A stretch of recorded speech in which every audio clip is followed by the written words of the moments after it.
Hi friends, எல்லாரும் எப்படி இருக்கீங்க? நம்ம இன்னைக்கு டிஐஒயில் ரீயூசபிள் கிளாத்தை வச்சு நம்ம என்ன பண்ண போகிறோம், ஒரு சூப்பரான ஃப்ளோர் மேட் தான் பார்க்க போகிறோம். இது மெயினாக எதுக்காக செய்கிறோம் அப்படின்னாக்கா, ladies most of the time கிச்சனில் இருக்கிறோம். கிச்சனில் ரொம்ப நேரம் நிற்கிற மாதிரி இருக்கும். இப்போ ஃபுட் ஸ்லிப்பர்ஸ்லாம் போட்டுட்டு இருக்க பதில் எல்லா நேரத்துலையும், அதாவது முக்கியமான தருணங்கள்லாம் போட முடியாது கிச்சனில்.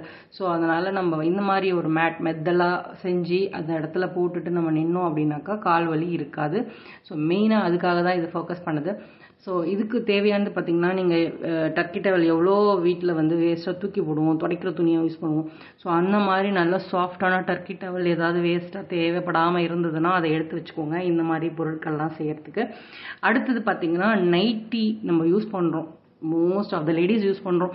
நம்மளுக்கு மெயினாக எங்கெங்கே கிழியும், அக்கல் பாட்டு, இந்த தொடப்பகுதி மெயினாக இதுதான் ஃபேட் ஆகிருக்கும், இல்லை கிழிஞ்சிருக்கும், இல்லை அப்படியே ஒரு மாதிரி சமைக்கிறப்ப அப்படியே தொடச்சி அப்படியே ஒரு மாதிரி ஆகிடும். ஸோ அடிப்பாட்டெலாம் நல்லாவே இருக்கும், ஆனால் இந்த பாட்டு போயிடும்.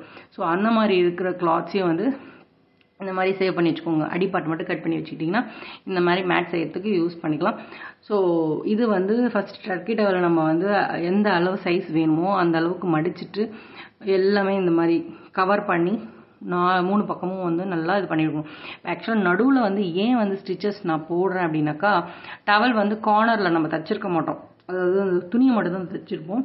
ஸோ அந்த டவல் நவுறாகமாக நவுட்டி போடுறோம் மேட்டை, இல்லை உதுடுறோம் அப்படின்னாக்கா அந்த டவல் உருண்டுக்கும் இல்லை. ஸோ அந்த நவுறாகமாக இருக்கிறதுக்கு தான் நம்ம நடுவில் ஒரு பாக்ஸ் இல்லை ரெக்டாங்கிள் ஷேப்பில் ஒரு ஸ்டிச்சஸ் கொடுத்துக்குறோம். ஸோ இது ஆக்சுவலாக இந்த மேட் மெயினாக ஃபோக்கஸ்டாக லேடிஸ்க்காக தான். நீங்கள் சாதாரணமாக சோஃபாவில் உட்கார்றப்ப காலை கீழே தொங்க போட்டுட்டு உட்காருவீங்க, இல்லை காலை படியை வச்சுட்டு அப்படியே உட்காருவீங்களா, மணக்கட்டியில் உட்காருவீங்க, அப்போல்லாம் இந்த மாதிரி போட்டுட்டு நம்ம காலுக்கு ப்ரெஷர்டு கொடுக்காம சாஃப்டாக இந்த மாதிரி மேட்டுக்கு கால் வச்சுட்டு உட்காந்துட்டு இருந்தீங்கன்னா உங்களுக்கு உண்மையாலுமே கால் வலி ஒரு மசாஜ் பண்ண எஃபெக்ட் கிடைக்கும். ஸோ இது பர்சனலாக எனக்கு நல்லா ஒர்க் அவுட் ஆச்சு, உங்களுக்கு யூஸ்ஃபுல்லாக இருக்கும்னு நினைக்கிறேன்.